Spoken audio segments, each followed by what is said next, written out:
नमस्कार। सामाजिक विकास र आध्यात्मिक ज्ञान हाम्रो अभियान समाजलाई सकारात्मक बाटोमा डोर्याउन र तपाईको आजको दिनलाई शुभ एवं माधुर्य बनाउन प्रातकालीन उषाको मधुरागसँगै सामुदायिक रेडियो सराङकोट 104.6 मेगाहर्जमा हामी उपस्थित भइसकेका छौं।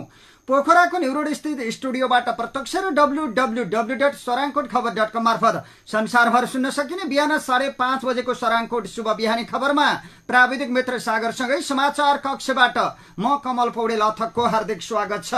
आज मिति 2080 साल भदौ महिनाको 20 गते बुधबार, नेपाल सम्बत 1143 तदनुसार सन् 2023 सेप्टेम्बर 6 तारिक आज अष्टमी तिथि। अब सुनौ शुभ बिहानी खबरका प्रमुख शीर्षकहरू।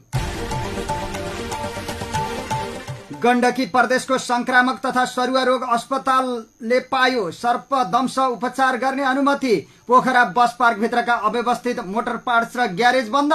पोखरामा निशुल्क मुटु शिविरको तयारी। वनभोजदेखि जन्तीसम्म सरकारी गाडी प्रयोग। कंग्रेसका विश्व प्रदीपलाई संस्थापनेतर समूहमा भित्राउन पहल। माओवादी केन्द्रका महासचिव देवगुरुङ उड्न ठिक्क पर्दा बेलायतमा कार्यक्रम नै स्थगित। माओवादी सांसद दुर्गा राईद्वारा सदनमा गाई गोरु वध गर्ने कानूनको माग। सद्भाव नभड्काउन अन्य सांसदको प्रतिवाद। चीनले राख्यो आफ्नो स्ट्यान्ड र नक्सामा नेपालको नक्सा। नक्साको बारेमा परराष्ट्र मन्त्रालय नै अन्यलमा। सुन काण्डमा पक्राउ परेका खरेल सुन ओसार पसारमा संलग्न व्यक्ति भएको खुलासा।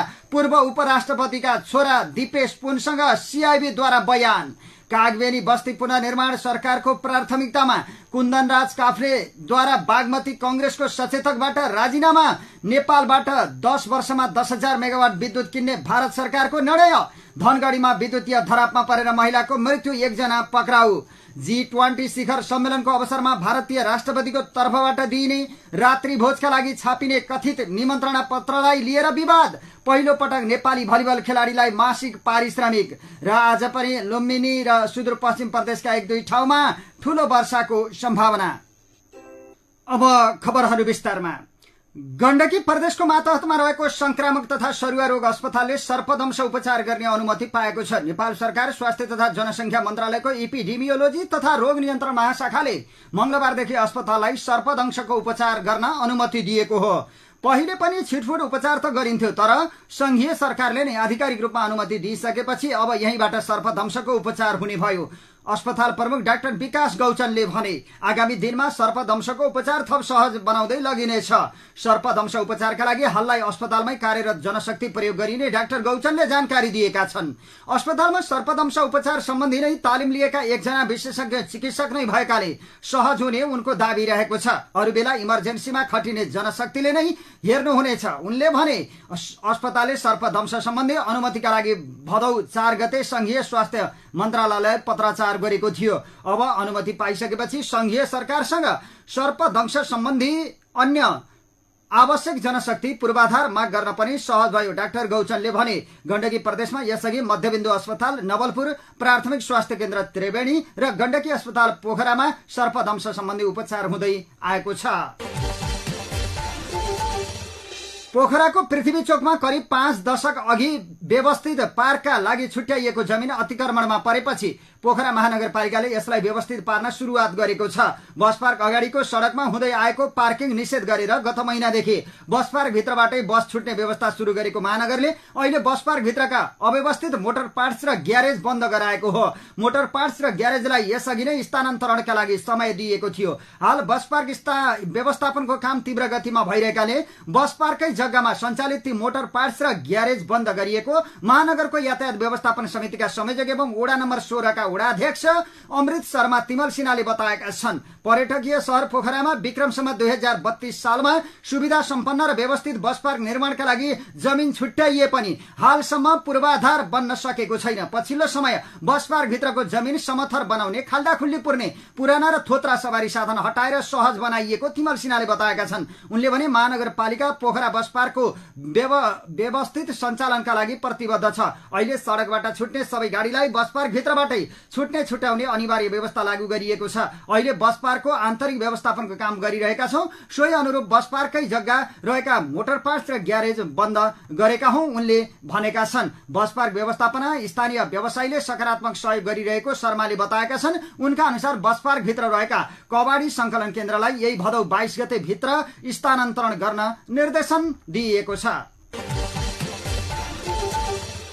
पोखरामा निशुल्क मुटु शिविर हुने भएको छ। जयन्ती ट्रस्टको आयोजनामा यही भदौ 22 गते पोखराको कोमागाने पार्क नजिकै फिस्टेल गेटमा सो शिविर आयोजना हुने हिजो पोखरामा आयोजित पत्रकार सम्मेलनमा जानकारी गराइएको हो। सो शिविर भव्यताको साथ सफल पार्न सरकारवालाहरूले प्रतिबद्धता जनाएका छन्। पोखराको लेक साइडमा रहेको फिस्टेल लजको लाभांश जयन्ती ट्रस्टमा जाने र प्रत्येक वर्ष सो शिविर आयोजना गरिने जयन्ती ट्रस्टका संयोजक सविता मैनालीले जानकारी दिएकै छन्। पोखरा महानगरपालिका वडा नम्बर 22 का वडाध्यक्ष हिमलाल बरालले मुटु रोग गम्भीर प्रकृतिको रोग भएकाले यो रोगको पहिचान र निदान आवश्यक भएको बताए। न्यून आय भएका व्यक्तिहरू मुटु रोगको उपचार सम्बन्धी थाहा नपाएर अकालमा ज्यान जाने गरेको बताउँदै पोखरा महानगरपालिकाले मुटु रोगका बिरामीलाई 1 लाख रुपियाँ उपलब्ध गराउँदै आएको समेत बरालले बताएका छन्। पोखरा महानगरपालिका वडा नम्बर 22 का वडाध्यक्ष हिमलाल बरालको अध्यक्षतामा भएको कार्यक्रममा वडा नम्बर 6 का अध्यक्ष विष्णु बहादुर भट्टराई, वडा नम्बर 7 का अध्यक्ष राममोहन आचार्य, नागरिक समाज का अगुवा रामबहादुर पौडेल लगायतले आफ्ना भनाई राखेका थिए। गत शनिबार राति काठमाडौँ महानगरपालिकाका मेयर बालेन्द्र शाहले सिंहदरबारमा आगो लगाइदिने भन्दै फेसबुकबाट धम्की दिएको प्रसंग सरकारी गाडी प्रयोगसँग सम्बन्धित भएको विषय त धेरैले थाहा पाइसके। बालेनले जिल्ला प्रशासन कार्यालयबाट शनिबार पनि चलाउन मिल्ने गरी गाडीको पास लिएको भए पनि त्यति बेला चालकले पास बोकेका थिएनन्। सरकारी गाडी दुरुपयोग गरेको र अराजक टिप्पणी गरेको भन्दै चर्को आलोचना भएपछि बालेनले उक्त पोस्ट हटाएका छन्। यो त सार्वजनिक भएको घटना मात्र हो। शनिबार र सार्वजनिक बिदाको दिन अनुमति बिना सरकारी गाडी चलाउनु सामान्य जस्तै बनेको छ। सरकारी गाडी लिएर जन्तीदेखि वनभोजसम्म गएका घटना सार्वजनिक भएका छन्। कतिपयले त ससुराली कहाँ समेत जाने गरेका छन्। गत शनिबार नै नेपालगञ्जमा विद्यार्थीको समूहले 20 वटा गाडी सरकारी गाडी नियन्त्रणमा लिएर ट्राफिक प्रहरीलाई जिम्मा लगाएका थिए। मध्य प्रदेशको 001 नम्बरको गाडी 14 भदौको राति रौतड चन्द्रनिगाहपुरको एक होटल अगाडि धेरै बेर रोकिएपछि स्थानीयले सोधखोज गरे। गाडी मध्य प्रदेशको भौतिक पूर्वाधार मन्त्रालयको भएको खुल्यो। बिदाका दिन सरकारी कर्मचारी गाडी रोकेर होटलमा बसेको खुलेपछि स्थानीय बासिन्दाले कर्मचारीबारे सोधखोज गरे। त्यसपछि गाडी तुरुन्तै त्यहाँबाट हिँडेको थियो। गत 27 साउनको शनिबार दाङको घोराई उपमहानगरपालिकाकी उपमेयर हुमा डीसीको गाडी बिना पास प्रयोग भइरहेको भेटेपछि स्थानीय युवाले रोके। त्यसै दिन सल्यानबाट सरकारी कर्मचारीको छोरा चढेर आएको सरकारी मोटरसाइकल पनि युवाहरूले रोके। ती दुवै सवारी साधन उनीहरूले जिल्ला प्रशासन कार्यालय दाङमा बुझाए। 20 साउन शनिबार सुनसरीको देवानगञ्ज गाउँपालिका 3 का अध्यक्ष अनिल कुमार भगतले को 1 ब 1328 नम्बरको सरकारी मोटरसाइकल लिएर घुमफिरमा हिँडेको भन्दै स्थानीय बासिन्दाले रोके। स्थानीयले मोटरसाइकल प्रहरीलाई जिम्मा लगाउन खोजेपछि वडाध्यक्ष विवाद गर्दै उम्किएका थिए। 20 साउनमै विद्यार्थीको समूहले डोटीमा आन्तरिक राजस्व कार्यालय, सिलगढी जिल्ला वन कार्यालय, सघन सहकारी कार्यालयको गाडी र उच्च अदालत राजपुरको मोटरसाइकल इलाका प्रहरी कार्यालय दिपायलमा बुझाएको थियो। 6 साउनमा पास बिना चलेको जिल्ला शिक्षा समन्वय इकाई रूपन्देहीका प्रमुख दिपेन्द्र ढकाल चढेको बादुई 10-10 नम्बरको सरकारी गाडी ट्राफिक प्रहरीले नियन्त्रणमा लिएको थियो। शनिबार जिल्ला प्रशासन कार्यालयबाट पास नलिई बसन्तपुर केबल कार स्टेशन र पाल्पाको नुवाकोट पुगेपछि जिल्ला प्रशासन कार्यालयले नै ट्राफिकलाई नियन्त्रणमा लिन निर्देशन दिएको थियो। शनिबार बिहान बुटवलबाट केबल कार चढेर बसन्तपुर घुम्न पुगेका उनी दिउँसो पाल्पाको नुवाकोटमा पुगेका बेला एक खाजा पसल अगाडि गाडी रोकेको अवस्थामा फेला परेका थिए। 13 असारमा ईदको बिदाका दिन अघिल्लो दिन राति सुनसरीको देवागञ्ज गाउँपालिकाको 5औं सिम्मरमा एक सरकारी गाडी जन्ती बोकेर पुग्यो। प्रदेश 20100100006 नम्बरको गाडी बारे स्थानीयले सोधपुछ गरे तर कुन निकायको भन्ने पत्ता लगाउनै सकेनन्। यस्तै गत 15 जेठमा गणतन्त्र दिवसका दिन उदयपुर गढी गाउँपालिकाको गाडी जन्ती बोकेर हिँडिरहेको अवस्थामा स्थानीय बासिन्दाले रोके। गाउँपालिकाका अध्यक्ष मानबहादुर केप्छाकी मगरको छोराको बिहेमा जन्ती बोकेर हिँडेको थाहा पाएपछि स्थानीयले नियन्त्रणमा लिएर प्रहरीलाई जिम्मा लगाएका थिए। 4 साउन 2074 मा गृह मन्त्रालयले जिल्ला प्रशासन कार्यालयलाई पत्र लेखी सरकारी सवारी साधन बिदाको दिन समेत चलाउनु पर्ने भएमा अनिवार्य सवारी पास लिनुपर्ने व्यवस्था कडाइका साथ लागू गर्न निर्देशन दिएको थियो। सरकारी सवारी सञ्चालन बारे जिल्ला प्रशासन कार्यालयहरूले आफ्ना मापदण्ड बनाएका छन्। कार्यालयको कामको सिलसिलामा मात्र सरकारी गाडी प्रयोग गर्नुपर्ने, कार्यालयको अत्यावश्यक काम बिना कार्यालय समय अगाडि र पछाडि सरकारी गाडी प्रयोग नगर्ने, सवारी साधन प्रयोग सम्बन्धी लगबुक राख्नुपर्ने नियम लगायतका नियम बनाएका छन्। त्यस्तै सार्वजनिक विधाका दिन सरकारी सवारी साधन सञ्चालन नगर्ने र विधाको दिनमा काम गर्नुपर्नेमा प्रमुख जिल्ला अधिकारीबाट अनुमति लिनुपर्ने व्यवस्था पनि प्रशासन कार्यालयहरूले गरेका छन्। कार्यालयको कामको सिलसिलामा जिल्ला बाहिर जानुपर्ने भए उद्देश्यसहित जिल्ला प्रशासन कार्यालयमा 1 हप्ता अगावै अनुरोध गर्नुपर्ने र अनुरोध औचित्यपूर्ण देखिएमा प्रमुख जिल्ला अधिकारीबाट सवारी साधन सञ्चालन अनुमति प्रदान गर्ने व्यवस्था जिल्ला स्तरीय मापदण्डहरूमा रहेका छन्। सार्वजनिक विधाको दिन अनुमति नलिई चलेका गाडीलाई जहाँ र जहिले सुकै प्रहरीले रोक्ने अधिकार राख्छ। तर विभिन्न ठाउँमा नागरिक स्तरबाट पनि यस्तो विकृतिमाथि निगरानी भइरहेको छ। महानगरी ट्राफिक प्रहरी महाशाखाका प्रहरी नायब महानिरीक्षक DIG पोषराज पोखरेल सार्वजनिक विधाका दिन चल्ने सरकारी गाडीलाई नियन्त्रणमा लिएर होल्ड गर्ने मात्रै अधिकार भएको बताउँछन्। हामीलाई अरू किसिमका कारबाही गर्ने अधिकार छैन। उनले भने कतिपय अवस्थामा त होल्ड भएका सवारी राख्न समेत ठाउँ नभएर समस्या हुने गरेको छ। DIG पोखरेलका अनुसार होल्ड गरिएका गाडी सम्बन्धित निकायलाई दुरुपयोग बारे जानकारी गराएर भोलिपल्ट जिम्मा लगाउने गरिएको छ। सार्वजनिक विधाका दिन ट्राफिक सुरक्षा जाँचमा प्राय सरकारी गाडीहरू पास बिना चलेको भेटिने गरेको पोखरेलले बताएका छन्। धेरैजसो सवारीले त पास नै लिएर हिँडेका हुन्छन्। उनी भन्छन् पास नलिई चलेका पनि केही भेटिन्छन्, तिनीहरूलाई होल्ड गरेर बुझाउने गरेका छौं। काठमाडौँ बाहिरबाट काम विशेषले काठमाडौँ आएका सरकारी अधिकारीहरूले भने प्राय पास लिने गरेका छन्। उपत्यका भित्रकै सरकारी कार्यालयका सवारी भने पास बिना पनि चलेको भेटिने गरेको उनले बताएका छन्। सार्वजनिक विधाका दिनमा चलेका सरकारी गाडीलाई रोकेर पास हेर्ने, पास भएमा चल्न दिने र नभए रोकेर राख्ने काम हामी गर्छौं। उनले भने यी नियमले योभन्दा बढी अधिकार नदिएकाले हामीले थप केही गर्न सक्दैनौं। यस्ता गाडी केही समय होल्ड गरेर फेरि जिम्मा लगाउनु पर्ने र सवारी चालकले जरिवाना तिर्नु नपर्ने भएका कारण पनि नटेर्ने प्रवृत्ति देखिएको उनले बताएका छन्। यता गृह मन्त्रालयका प्रवक्ता नारायण प्रसाद भट्टराईले पास नलिई सार्वजनिक विधामा गाडी चलाएमा नियन्त्रणमा लिएर सम्बन्धित निकायमा बुझाउने नियम नै प्रष्ट र पर्याप्त रहेको बताउँछन्। धेरै हदसम्म यो नियम प्रभावकारी छ। दुरुपयोग भएको हकमा प्रहरीले समातेर नियम अनुसार नै सम्बन्धित निकायमा बुझाउँछ। उनले भने रूपन्देहीका प्रमुख जिल्ला अधिकारी भरतमणि पाण्डे सरकारी गाडी व्यक्तिगत प्रयोजनमा प्रयोग नगर्ने, सार्वजनिक विधामा बिना पास नचलाउने जस्ता विषय नैतिकतासँग जोडिने गरेको बताउँछन्। सार्वजनिक पद धारण गरेकाहरूबाट नियम पालनाको अपेक्षा गरिने भन्दै उनले कर्मचारीको आचार संहिताले पनि विद्यालयको कामभन्दा बाहेकको अवस्थामा सरकारी गाडी सुविधा लिनु जायज नहुने बताएका छन्। कतिपय सरकारी कर्मचारीहरूले सेतो प्लेटको गाडी विवाहमा जाँदा, व्रतबन्धमा जाँदा, ससुराली जाँदा, मामा घर जाँदा लिएर जाने गरेका छन्। उनीहरूले आफ्नो पहुँच र रवाब समेत देखाउने गरेका छन्। नेपाली कांग्रेसका महामन्त्री विश्वप्रकाश शर्मा र महामन्त्रीका अर्का प्रतिस्पर्धी नेता प्रदीप पौडेललाई शेखर गगन समूहमा भित्राउन पहल सुरु भएको छ। शेखर गगन पक्षको आन्तरिक बैठकमा यसअघि सहभागी नभएका दुई नेता आइतबार सो पक्षको छलफलमा उपस्थित भएका थिए। छलफलको पहल गरेका नेता अर्जुन नरसिंह केसीले गरेका थिए। आइतबार साँझ भेला भएका नेताहरूले एकबद्ध भएर देउबाको प्रतिवादमा जुट्नुपर्ने मत समेत राखेका छन्। केसीले बोलाएको छलफलमा संस्थापन इतरका नेता डाक्टर शेखर कोइरालाले भने उपस्थिति थिएन। साँझ भेला भएका नेताहरू 2 घण्टा बढी छलफल गरेर छुट्टिएका थिए। नेताहरूलाई एकत्रित बनाउन पहल गरेका नेता केसीले समसामयिक विषयमा छलफल भएको जानकारी दिएका छन्। उनले भने पार्टीका नेताहरूलाई बोलाएर छलफल भएको हो, विश्व र प्रदीपलाई बोलाएर छलफल गर्ने पहल गरेको हुँ। महामन्त्री विश्वप्रकाश र नेता पौडेल देउबा खेमामा छैनन्। संस्थापन इतर पक्षको पनि भइसकेका छैनन्। महामन्त्री गगन थापा दुवैलाई भित्राउन सकारात्मक छन्, तथापि शेखर गगन समूहमा प्रवेश गरिसकेको अवस्था छैन। विश्व प्रदीपलाई यो समूहमा भित्राउने पृष्ठभूमि आइतबार केसीले तयार गरेका छन्। विश्व प्रदीपले शेखर गगन समूहकै विषयमा बैठकमा आशंका व्यक्त गरेका थिए। एउटै समूहमा रहेका सांसदहरूको मत संसदीय दलको चुनावमा किन खसाल्न नसकेको भन्ने उनीहरूको प्रश्न थियो। संसदीय दलको नेताको चुनावमा गगनले 25 मत पाउँदा सभापति शेरबहादुर देउवाले 64 मत प्राप्त गरेका थिए। महामन्त्री शर्माले शेखर गगन समूहमा नै प्रष्टता नभएको आशंका व्यक्त गरेका छन्। 35 भोट भएको तपाईहरूको टिममा हामी समेत मिसिँदा जम्मा 25 भोट कसरी आयो?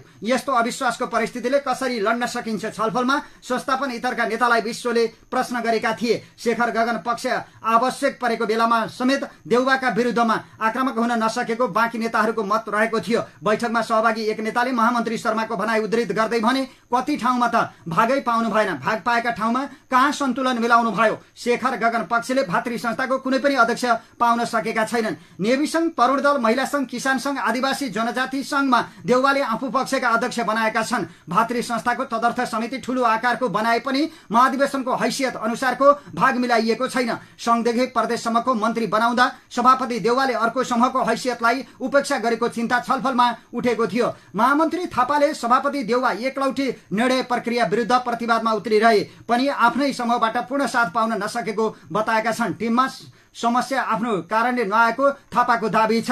मेरो कारणले टिममा एकता नभएको होइन, कयौं अपमान सहेर पनि म देउवाका गलत क्रियाकलाप विरुद्ध लडिरहेको छु, थापाले भनेका थिए। महिला संघ, नेवी संघमा संस्थापन पक्षले एकपक्षीय निर्णयका विरुद्ध आफू उत्रिएको उनले सुनाएका थिए। संस्थापन इतरका कतिपय व्यक्ति आफ्नै समूह विरुद्ध बोलिरहेको भन्दै उनले असन्तुष्टि पनि व्यक्त गरेका थिए। भ्रष्टाचारको मुद्दामा आक्रामक ढंगले आफ्नो समूहका सबै नेताले विषय उठाइदिए हुने भन्ने चाहे पनि साथ नपाएको उनले बताए। देउवाको एकपक्षीय कार्यशैली र भ्रष्टाचार विरुद्ध साथीहरूको एउटै बोली होस् भन्ने चाहेको हुँ, त्यस्तो हुन सकेन, थापाले छलफलमा भने। 14औं महाधिवेशनमा 40% शक्ति प्राप्त गरेका संस्थापन इतरका नेता शेखरले आफ्नो हैसियत अनुसार भूमिका नदेखाएको चिन्ता पनि नेताहरूले व्यक्त गरेका छन्। बैठकमा शेखरजीको व्यवहारबाट देउवासँग लडिरहेका छन् भन्ने किन देखिएको छैन? देउवासँग लडेको इमेज बनाउन शेखरले सक्नु भएको छैन, उनीहरूले भनेका छन्। शेखरलाई साथमै राखेर टिम थप सशक्त बनाएर जाने कुरामा सहभागी सबै एकमत भएका थिए। सहभागी एक नेताका भनाइमा शेखरजी बाहेकको टिम बनाउने बारे कसैबाट पनि कुरा आएन। सभापति देउवाको एकलौटी निर्णय प्रक्रिया विरुद्ध बोल्नेहरू सबै जोडिनुपर्छ भन्ने कुरा उठेको छ। लोकतान्त्रिक अभ्यासमा पार्टीभित्रको विपक्षी बलियो हुनुपर्ने तर्क नेता प्रदीप पौडेलले राखेका थिए। पार्टीमा विपक्षी शक्ति एकदमै कमजोर भएको व्यवहारबाट देखिएको छ। पौडेलले भनेका थिए, पार्टी र सरकारमा देखिएका विकृति विरुद्ध नेताहरू बोल्न नसकेको उनको भनाइ छ। हाम्रो नेतृत्व इतिहासकै सबैभन्दा अलोकप्रिय छ र पनि हाम्रा साथीहरूले यो बारे किन बोल्न सक्नु भएको छैन? पौडेलको भनाइ सुनाउँदै बैठकका एक सहभागीले भने, केन्द्रीय समितिको बैठकमा संस्थापन इतरका नेताहरूको फितलो प्रस्तुतिका विषयमा पनि कुरा उठेको थियो। केन्द्रीय समिति बैठकमा गगनजी र म आक्रामक ढंगले बोल्यौं, अरू नेता किन बोल्न सक्नु भएन? पौडेलले छलफलका क्रममा भनेका थिए। मूल नेतृत्वकै कारण पार्टी अलोकप्रिय भएको सहभागीहरूको तर्क थियो। सभापतिको रवैयालाई साथ दिँदै गयो भने पार्टी उठ्नै नसक्ने अवस्थामा पुग्ने भन्दै सहभागीहरूले चिन्ता व्यक्त गरेका थिए। सहभागी एक नेताका अनुसार देउवा पक्ष जुन रूपमा पनि पार्टी कब्जा गर्नुपर्ने लाइनमा रहेको आवाज बैठकमा उठेको थियो। संस्थापन इतरलाई बलियो बनाउन विश्व प्रदीपलाई शेखर गगन पक्षमा ल्याउन ढिलो भइसकेको मत कतिपयको रहेको थियो। छलफल आयोजना गरेका नेता अर्जुन नरसिंह केसीले आफूले समूहका नेता शेखरलाई विश्व प्रदीप सहितको बैठक राख्न आग्रह गरिरहेको सुनाएका थिए। विश्व प्रदीपलाई पनि बोलाएर छलफल गर्न धेरै पटक शेखरजीलाई भने उहाँले नभ्याएर हो कि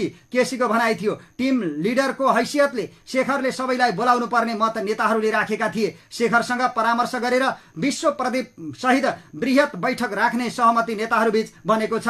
नेता बलबहादुर केसीलाई त्यसका लागि समन्वय गर्ने जिम्मेवारी दिएको छ। संस्थापन इतरलाई बलियो बनाएर 2082 सालमा नै महाधिवेशन हुने गरी अघि बढ्नुपर्ने मत बैठकमा राखेका छन्। पार्टी संस्थापन पक्षको हैकम र सरकारको दिशाहीनता विरुद्ध सशक्त आवाज उठाउने सहमति भएको सहभागी एक नेताले बताएका छन्। छलफलमा महामन्त्री द्वय थापा र शर्मा, सहमहामन्त्री द्वय बद्री पाण्डे र जीवन परियार, नेताहरू बलबहादुर केसी, प्रदीप पौडेल, दिलेन्द्र बडु लगायतका सहभागी भएका थिए। तर कंग्रेसमा संस्थापन पक्षका शेरबहादुर देउवा शक्तिशाली मानिन्छन्। शेरबहादुर देउवाकै फेरो समातेर रामचन्द्र पौडेल छुट्टै गुट बनाए पनि पछिल्लो समयमा राष्ट्रपति हुन सफल भएका थिए। रामचन्द्र पौडेल राष्ट्रपति भएसँगै आगामी कंग्रेसको सभापति हत्याउन अहिले शेखर पनि देउवाको फेरो समातेर लागिरहेका छन्। नेकपा माओवादी केन्द्रका महासचिव देव गुरुङ बेलायत जान तयार भएका बेला उनलाई प्रमुख अतिथि बनाएर आयोजना गरिएको कार्यक्रम नै स्थगित भएको छ। माओवादी केन्द्रको बेलायत स्थित प्रवासी संगठन जनप्रगतिशील मञ्चले 23 भदौका लागि आयोजना गरेको वार्षिक कार्यक्रममा सहभागी हुन महासचिव गुरुङ त्यसतर्फ जाने तय भएको थियो। तर कार्यक्रम हुने 6 दिन अघि मात्रै बेलायत स्थित जनप्रगतिशील मञ्चको सचिवालय बैठकले कार्यक्रम स्थगित गरेपछि गुरुङको भ्रमण रोकिएको हो। बेलायत स्थित जनप्रगतिशील मञ्चका अध्यक्ष मानबहादुर गुरुङका अनुसार 1 महिना अघि नै महासचिव आउने तय भएको थियो। बेलायत संगठनले गत 14 अगस्तमै निर्णय गरेर प्रवास कमिटिका अध्यक्ष ओम शर्मा, युरोप मोर्चा लगायतका समितिलाई जानकारी समेत गराएको गुरुङको भनाइ छ। तर प्रवास कमिटिका अध्यक्षको प्रत्यक्ष निर्देशनमा उक्त कार्यक्रम रोक्नु परेको अध्यक्ष गुरुङको भनाइ छ।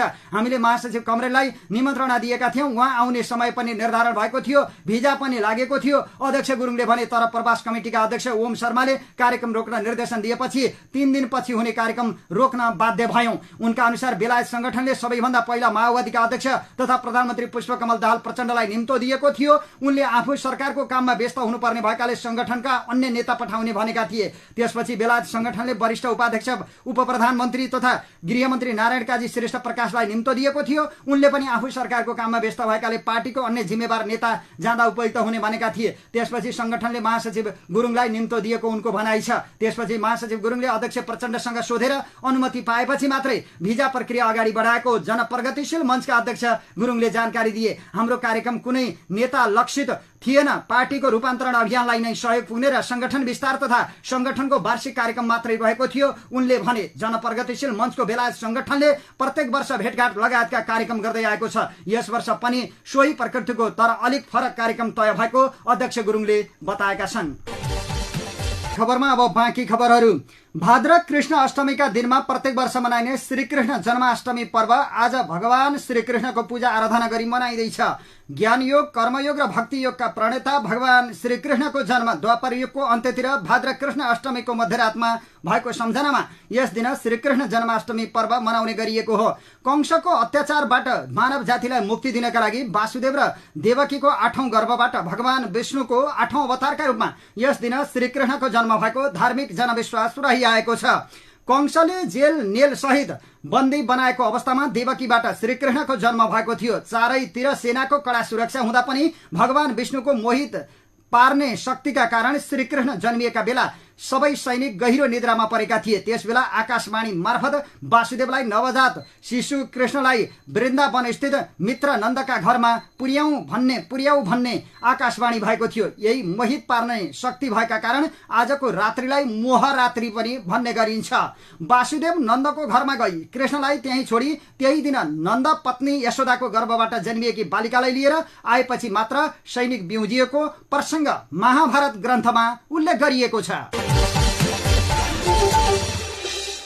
नेकपा माओवादी केन्द्रकी सांसद दुर्गा राईले आफ्नो संस्कृति अनुसारको पर्व मनाउन गाई गोरु वध गर्न पाउने कानून बनाउन सदनमा माग गरेकी छन्। हिजो सिंहदरबारमा बसेको प्रतिनिधि सभा अन्तर्गत रहेको राज्य व्यवस्था तथा सुशासन समितिको बैठकमा उनले संविधानमा धर्मनिरपेक्ष राष्ट्र भनेर लेखे पनि कानून बनाउने क्रममा भने धर्मनिरपेक्ष ढङ्ग नभएको टिप्पणी गरिन्। सांसद राईले भनिन्, संविधानमा धर्मनिरपेक्ष लेखियो तर ऐनहरू बनाउने बेला त्यसलाई काट्ने काम भयो। धर्मनिरपेक्षता भनेको राज्यको धर्म हुँदैन भन्ने हो, तर सदनमा ठूलो ठूलो स्वरमा संविधानमा नलेखिएको विषयहरू उठाइन्छ। संसदहरूबाट यो समिति सानो संसद पनि भएको हुनाले यहाँ आपत्ति पनि जनाउन चाहन्छु उनले भनिन्। उनले गाई गोरु वधको कानून बनाउन समितिमा छलफल गर्नुपर्ने बताइन्। संसद राईले भनिन्, हामीले गाईलाई राष्ट्रिय जनावर बनायौं, गाईलाई कसैले पूजा गर्छ, हाम्रो मुन्धुममा गोरुलाई नचढाइकन पूजा नै हुँदैन। त्यसमा पनि माले गोरु माले बाच्छाहरूलाई पूजा गरियो भने राम्रो मुन्धुमको पितृहरू खुसी हुने भएकाले यो विषयमा हामीले छलफल गर्नुपर्छ।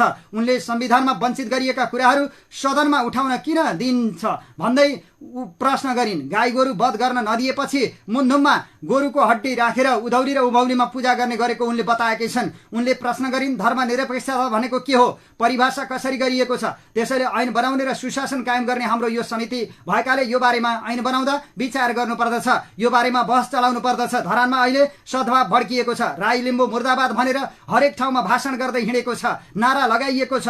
के हामी धरानका राई लिम्बूहरू भाग्नु पर्ने हो? यही हो हामीले संविधानमा लेखेको कुरा। अब ऐनमा यस्तो व्यवस्था हुनुपर्छ, पूजा गर्नेले पूजा गर्न पाउनुपर्छ र काटेर पूजा गर्न पाउनेले काटेर हाम्रो पितृहरूलाई बुझाउन पाउनुपर्छ भन्ने ऐन यहाँबाट बनाउनु पर्छ भन्ने माग राख्न चाहन्छु उनले भन्दा अन्य सांसदहरूले त्यहाँ प्रतिवाद गरेका थिए। चीनको प्राकृतिक स्रोत मन्त्रालयले झेजियाङ प्रान्तको डेकिङ काउन्टीमा अगस्त 21मा आयोजित एक कार्यक्रममा नयाँ नक्सा सार्वजनिक गर्यो। 2023 को स्ट्यान्डर्ड नक्सा भनिएको नयाँ नक्सामा भारतको अरुणाञ्चल प्रदेश र अक्साई चीन क्षेत्र सम्पूर्ण रूपले चीनले आफ्नो भूगोलभित्र समेटेको छ। सो नक्साका बारेमा नेपालमा पनि निकै चर्चा भइरहेको छ। चीनले सार्वजनिक गरेको नयाँ नक्सामा नेपालका केही भूभागलाई भारततर्फ देखाइएको छ।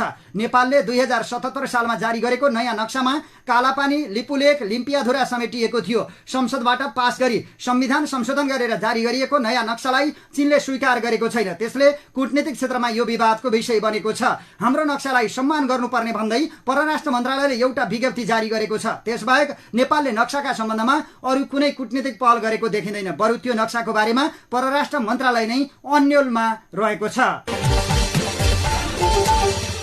60 किलो सुन तस्करी प्रकरणको अनुसन्धानका क्रममा पक्राउ परेका टोखाका सुमन खरेल नेपाल भारतमा सुन ओसार पसारमा संलग्न व्यक्ति भएको खुलासा भएको छ।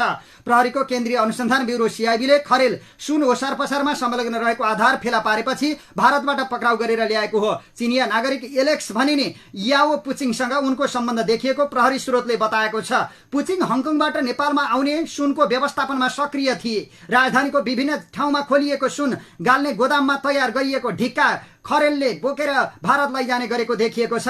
एलेक्ससँग उनको नजिकको सम्बन्ध देखिएको छ। यसमा संलग्न अरू नेपालीको पनि खोजी भइरहेको छ, सीआईबी स्रोतले भन्यो। हालसम्म यो प्रकरणमा 25 जना पक्राउ परिसकेका छन्। राजस्व अनुसन्धान विभागले 3 साउन त्रिभुवन अन्तर्राष्ट्रिय विमानस्थल बाहिर सुन सहितको 155 किलो ब्रेक प्याड बरामद गरेको थियो। 19 दिनपछि अनुसन्धानको सम्पूर्ण जिम्मेवारी प्रहरीको केन्द्रीय अनुसन्धान ब्युरो सीआईबीलाई दिएको थियो। त्यसक्रममा हङकङबाट आउने सुनको व्यवस्थापनमा संलग्न 6 जना विदेशी नागरिक पक्राउ परेका छन्। पक्राउ परेका मध्ये बेल्जियन नागरिक दावा छिरिङको माओवादी नेताहरूसँग पनि सम्बन्ध देखिएको छ।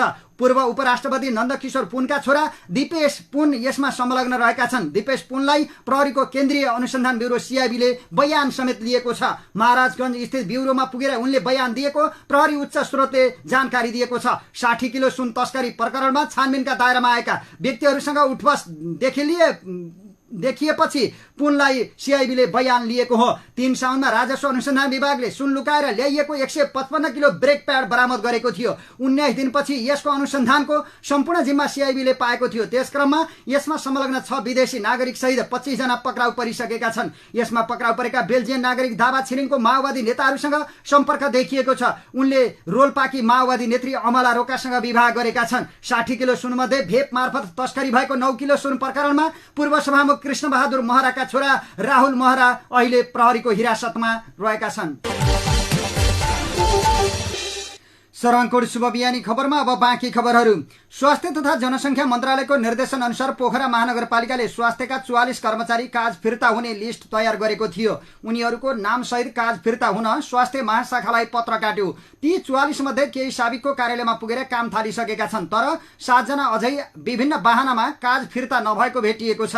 पोखरा महानगरको स्वास्थ्य महाशाखाका अनुसार काज फिर्ता नभएका 7 जनाको आफ्नै समस्या छन्। महाशाखाका निमित्त प्रमुख फुलदेव तिमल सिन्हाका अनुसार 5 जना विदामा रहेका छन्। 2 जना विदेशमा रहेको उनले जानकारी दिए। बाँकी सबै काज फिर्ता भएको उनले स्पष्ट पारेका छन्। आइतबारसम्म 2 जनाले पत्र बुझे पनि रमना लिएका थिएनन्। उनीहरूले पनि सोमबार रमना लिएको उनले सुनाए। लगभग सबैजना काज फिर्ता हुनु भइसकेको छ। 7 जना विदामा बस्नु भएको हो। उनले भने तीमध्ये 2 जना विदेशमा हुनुहुन्छ। बाँकी 5 जना पनि लामो विदामा हुनुहुन्छ। उहाँहरूको पनि लगभग मिलान भइसक्यो। मन्त्रालयले असार 25 गते नै मन्त्रालय मातहतका सबै निकाय, साथै प्रदेश र सबै स्थानीय तहलाई दरबन्दी भएका ठाउँमा फर्कन सूचना जारी गरेको थियो। साउन 1 गतेदेखि नै साबिककै कार्यालयमा फर्कन गरेको सूचना नमानेपछि साउन 8 गते मन्त्रालयले पुनः सबै स्थानीय तहलाई पत्राचार गरेको थियो। स्वास्थ्यमा नेतृत्व सम्हालेर बसेका तथा पहुँचका आधारमा केन्द्रमा बसिरहेका स्वास्थ्यकर्मीलाई यसपटक स्वास्थ्य मन्त्रालयले कुनै पनि वाहनामा छुट दिन नसकिने भन्दै दरबन्दी भएकै स्वास्थ्य संस्थामा काज फिर्ता गर्न लागेको हो। सोही अनुसार पोखरा महानगरमा पनि केही स्वास्थ्यका कर्मचारी दरबन्दी अनुसारको काजमा फिर्ता हुनु परेको हो। काज फिर्ता भएपछि अहिले पोखरा महानगरको स्वास्थ्य महाशाखामा 296 कर्मचारी कार्यरत रहेको निमित्त प्रमुख तिमल सिन्हाले बताएका जानकारी दिए। एकैपटक धेरै कर्मचारी विदा भएर जाँदा महानगरको स्वास्थ्य क्षेत्रमा काम गर्न असहज भए पनि मिलाएर गरिरहेको उनले बताए। पोखरा महानगरपालिकाका प्रवक्ता मोती तिमल सिन्हाले फर्कन बाँकी रहेका स्वास्थ्यका कर्मचारीको हाजिरी रोक्का भइसकेकाले पनि ती कर्मचारी जानै पर्ने बताएका छन्। उहाँहरू सबैजनाको पत्र बनिसकेको छ। कोही रहने कोही बस्ने हुँदैन, सबै जानै पर्छ उनले भने। पोखरा महानगरले साउनदेखि उनीहरूको खातामा तलब नहाल्ने भइसकेको छ। सोही कारण पनि उहाँहरू यहाँ बसिरहन उचित पनि होइन। पोखरा महानगरपालिका नगर कार्यपालिकाको कार्यालयले साउन 15 गते पत्र काटेर काज फिर्ता नगएका कर्मचारीको हाजिर रोक्का गर्न निर्देशन दिएको थियो। महानगरको पत्रले स्वास्थ्य महाशाखामा कार्यरत 44 स्वास्थ्य कर्मचारीको सोही समयदेखि हाजिरी रोक्का भएको छ। उपप्रधान मन्त्री तथा गृहमन्त्री नारायण काजी श्रेष्ठले बाढीका कारण क्षति पुगेको मुस्ताङको कागबेनी बस्ती पुनर्निर्माणको कामलाई सरकारले प्राथमिकता दिने बताएका छन्। गत साउन 28 गते कागखोलाको बाढीले प्रभावित बनेको बारागुङ मुक्ति क्षेत्र गाउँपालिका 4 कागबेनी बस्तीको हिजो स्थलगत निरीक्षण गर्दै उनले ऐतिहासिक पर्यटकीय तीर्थस्थल कागबेनीको बस्ती पुनर्निर्माणको कामलाई सरकारले महत्त्वका साथ अगाडि बढाउने बताए। संघीय प्रदेश र स्थानीय सरकारको सहकार्यमा बाढीका कारण क्षति पुगेको भौतिक संरचनाको पुनर्निर्माण गरिने गृहमन्त्री श्रेष्ठको भनाइ छ। बागमती प्रदेशसभा सदस्य कुन्दनराज काफ्लेले नेपाली कांग्रेस बागमती प्रदेश संसदीय दलको सचेतक पदबाट राजीनामा दिएका छन्। मंगलबार बिहान संसदीय दलका नेता बहादुर सिंह लामालाई उनले राजीनामा पत्र बुझाएका हुन्। नेपाली कांग्रेस केन्द्रीय सदस्य समेत रहेका सांसद काफ्लेले सचेतक पदबाट राजीनामा दिएसँगै सामाजिक सञ्जालबाट सो विषय सार्वजनिक समेत गरेका छन्। उनले आफ्नो निर्वाचन क्षेत्रका नागरिकहरूको सेवामा समय दिन नपाएको महसुस भएकाले सचेतक पदबाट राजीनामा दिएको बताए। पदबाट राजीनामा दिएका काफ्लेले आफ्नो सम्पूर्ण समय पार्टी संगठनलाई चलायमान र गतिशील बनाउन तथा दोलखाका नागरिकहरूको सेवामा व्यतीत गर्ने बताएका छन्। गतिशील र सबल कांग्रेसले मात्र यो देश र लोकतन्त्रको भविष्य सुनिश्चित हुने सबैमा बोध भएकै कुरा हो। प्रमुख सचेतकको भूमिका निर्वाह गर्दा पार्टी संगठन र दोलखाली जनसेवामा समय अभाव महसुस गरेको छु उनले भने। अतः केन्द्रीय सदस्यको रूपमा कांग्रेसमा नवीन ऊर्जा भर्न, थप क्रियाशील रहन र दोलखाली जनताको सेवामा थप समर्पित हुन सो पदबाट राजीनामा दिएको छु। यसबीचमा सहयोग गर्नुहुने नेपाली कांग्रेस बागमती प्रदेशका सम्पूर्ण माननीय र सबैमा हार्दिक धन्यवाद व्यक्त गर्दछु। गत पुसमा नेकपा माओवादी केन्द्रको नेतृत्वमा नेकपा एमाले र राप्रपाको गठबन्धनको सरकार गठन गरेपछि कांग्रेस प्रतिपक्ष दल बनेको थियो। प्रतिपक्ष दल कांग्रेस रहँदा संसदीय दलका नेता लामाले उनलाई प्रमुख सचेतक नियुक्त गरेका थिए। तत्कालीन सत्ता गठबन्धन करिब 2 महिना चल्दा काफ्लेलाई प्रमुख प्रतिपक्ष दलको मुख्य सचेतकको जिम्मेवारी तोकिएको थियो। भारत सरकारले नेपालसँग आगामी 10 वर्षभित्र 10,000 मेगावाट बिजुली किन्ने निर्णय गरेको छ। भारतका लागि नेपाली राजदूत डाक्टर शंकर शर्माले भारतको मन्त्री परिषदले नेपालबाट 10 वर्षमा 10,000 मेगावाट बिजुली किन्ने प्रस्ताव स्वीकृत गरेको जानकारी गराएका हुन्। भारत सरकारको उक्त निर्णयले नेपालको विद्युत विकासमा ठूलो फड्को मार्ने विश्वास दिलाएका छन्। प्रधानमन्त्री पुष्पकमल दाहालको हालैको भारत भ्रमणको क्रममा दुई देशबीच विद्युत सम्बन्धी सहमति भएको थियो, जसमा भारतले आगामी 10 वर्षभित्र 10,000 मेगावाट विद्युत किन्ने कुरा उल्लेख गरिएको थियो। उक्त सहमति कार्यान्वयनको लागि भारत सरकार मन्त्री परिषदबाटै उक्त निर्णय गरेको हो। जंगली जनावरका लागि खेतमा थापेको विद्युतीय धरापमा परेर कैलालीको धनगढीमा एक महिलाको मृत्यु भएको छ। मृत्यु हुनेमा धनगढी 3 बस्ने अन्दाजी 32 वर्षीय मञ्जु कुमार रहेको जिल्ला प्रहरी कार्यालय का प्रहरी निरीक्षक सन्तोष बस्यालले जानकारी दिएका छन्। धनगढी उपमहानगरपालिका 3 स्थित होल्डिङ सेन्टर नजिकै सोमबार राति करिब 11 बजेतिर उनी विद्युतीय धरापमा परेकी थिइन्। विद्युतीय धरापमा परि गम्भीर घाइते भएकी कुमारलाई उपचारका लागि माया मेट्रो अस्पताल लगिएकोमा चिकित्सकले मृत घोषणा गरेको प्रहरी निरीक्षक बस्यालले बताए। उनको शव सेती प्रादेशिक अस्पतालमा राखिएको छ। जंगली जनावरबाट धानबारी जोगाउन भन्दै खेतको आलीमा स्थानीय 48 वर्षीय जंगलिया चौधरीले करेन्ट प्रवाह गरेको र त्यही करेन्ट लागेर मञ्जु कुमारको मृत्यु भएको प्रहरीले बताएको छ। प्रहरीले खेतमा विद्युतीय धराप राखेका जंगलिया चौधरीलाई पक्राउ गरेको छ। जंगलियाले जंगली जनावरबाट धानबारी जोगाउन करेन्ट छाडेको बयान दिएको प्रहरीले जानकारी दिएको छ।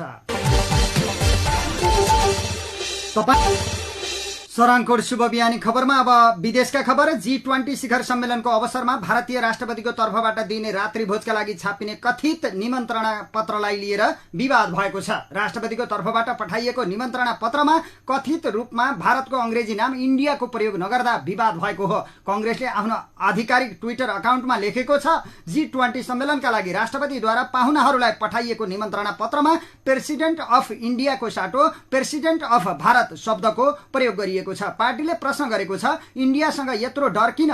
यो विपक्षीका लागि मोदी सरकारको घृणा हो या डर वा आत्तिएको एक तानाशाहको सनक हो? आम आदमी पार्टीका नेता राघव चड्ढाले आफ्नो ट्विटर अकाउन्टबाट कथित निमन्त्रणा पत्रको स्क्रिनशट शेयर गर्दै यो देश कुनै एक राजनीतिक पार्टीको नभएको जिकिर गरेका छन्। उनले लेखेका छन्, G20 को निमन्त्रणामा भाजपाको तर्फबाट प्रेसिडेन्ट अफ इन्डियाको साटो प्रेसिडेन्ट अफ भारत उल्लेख गर्दा बहस सुरु भएको छ। भाजपा इन्डियामाथि कसरी हमला गर्न सक्छ? यो देश कुनै एक राजनीतिक पार्टीको होइन, यो 135 करोड भारतीयको हो। हाम्रो राष्ट्रिय पहिचान भाजपाको निजी सम्पत्ति होइन जसले आफ्नो मर्जीले बदलोस्। कांग्रेस महासचिव जयराम रमेश नरेशले आफ्नो ट्विटर अकाउन्टमा लेखेका छन्, अब भारतीय संविधानको अनुच्छेद 1 पढ्न सक्नुहुन्छ। भारत जुन इन्डिया हो राज्यको एक संघ हुनेछ। उता नयाँ दिल्लीका मुख्यमन्त्री अरविन्द केजरीवालले पनि केन्द्र सरकारमाथि निशाना साधेका छन्। उनले भनेका छन्, यदि भोलि हाम्रो इन्डिया गठबन्धनले आफ्नो नाम फेरेर भारत राख्यो भने के फेरि भाजपाले भारतको नाम पनि बदल्नेछ? फेरि भारतको नाम बीजेपी राख्नेछ? यो के मजाक हो? विपक्षीको इन्डिया गठबन्धन बन्दैमा हजारौं साल पुरानो देशको नाम बदल्न खोजिएको उनको आरोप छ। भाजपालाई लाग्दैछ यसो गर्दा इन्डिया गठबन्धनको थोरै भोट कम हुनेछ। यो त देशको लागि गद्दारी हो।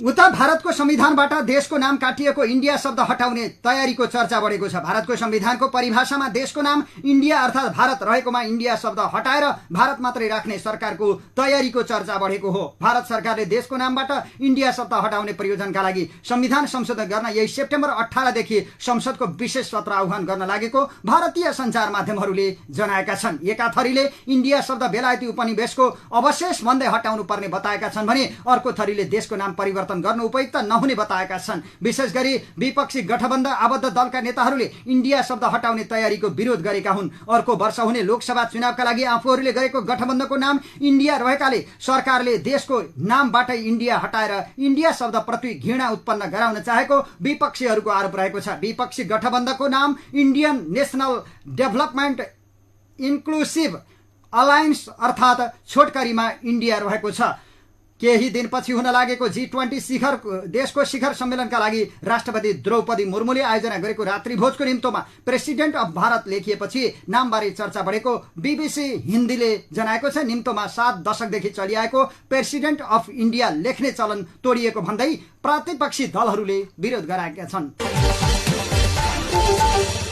काठमाडौँ महानगरपालिकाका मेयर बालेन्द्र शाहले सरकारले जग्गा उपलब्ध गराए महानगरले क्रिकेट स्टेडियम बनाउन पहल गर्ने बताएका छन्। एसिया कप क्रिकेटमा नेपाल र भारत बीचको खेल हेर्न श्रीलङ्का पुगेका उनले सामाजिक सञ्जाल फेसबुकमा लेखेका छन्, नेपाल सरकारले काठमाडौँ महानगर वा आसपासमा आवश्यक सय रोपनी जग्गा उपलब्ध गराउँछ भने काठमाडौँ महानगरबाट रङ्गशाला बनाउन पहल गर्नेछौँ। उनले रङ्गशाला बनाउने र केही ठूला खेलहरू आयोजना हुने हो भने खेल विकास हुन सक्ने पनि बताएका छन्।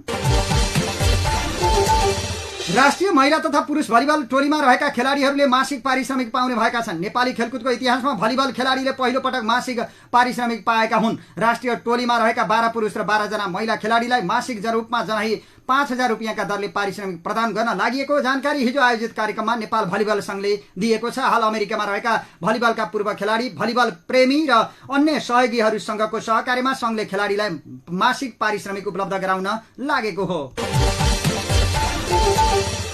सराङकोट खबरको अन्त्यमा अब मौसममा। हाल देशको मौसममा बंगालको खाडीको उत्तर पश्चिम र आसपासको क्षेत्रमा रहेको न्यून चापीय प्रणालीको आंशिक प्रभाव परेको छ, जसको प्रभावले हाल गण्डकी, लुम्बिनी, कर्णाली र सुदूरपश्चिम प्रदेशमा सामान्यदेखि पूर्ण बदली रही बाँकी भूभागमा आंशिकदेखि सामान्य बदली रहेको छ। आज दिउँसो देशभर आंशिकदेखि सामान्य बदली रहनेछ।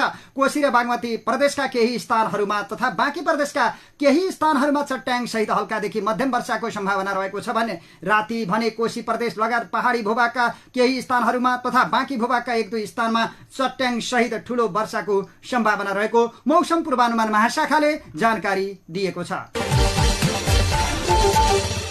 सराङकोट शुभ बिहानी खबरको अन्त्यमा प्रमुख खबरका शीर्षकहरू फेरि एकपटक। आज भाद्र कृष्ण अष्टमी पर्व, भगवान श्री कृष्णको पूजा आराधना गरी यो पर्व मनाइँदै गण्डकी प्रदेशको संक्रामक तथा सरुवा रोग अस्पतालले पायो सर्प दंश उपचार गर्ने अनुमति। पोखरा बस पार्क भित्रका अव्यवस्थित मोटर पार्ट्स र ग्यारेज बन्द।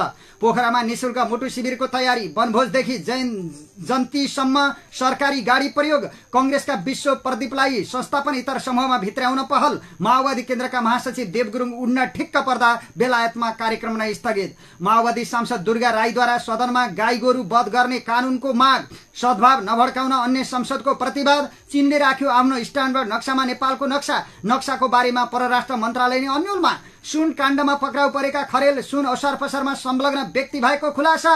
पूर्व उपराष्ट्रपतिका छोरा दिपेश पुनसँग सीआईबीको बयान। कागबेनी बस्ती पुनर्निर्माण सरकारको प्राथमिकतामा। बागमती प्रदेश सभा सदस्य कुन्दन राज काफ्लेद्वारा बागमती कंग्रेसको सचेतकबाट राजीनामा। नेपालबाट 10 वर्षमा 10,000 मेगावाट विद्युत किन्ने भारत सरकारको निर्णय। धनगढीमा विद्युतीय धरापमा परेर महिलाको मृत्यु, 1 जना पक्राउ।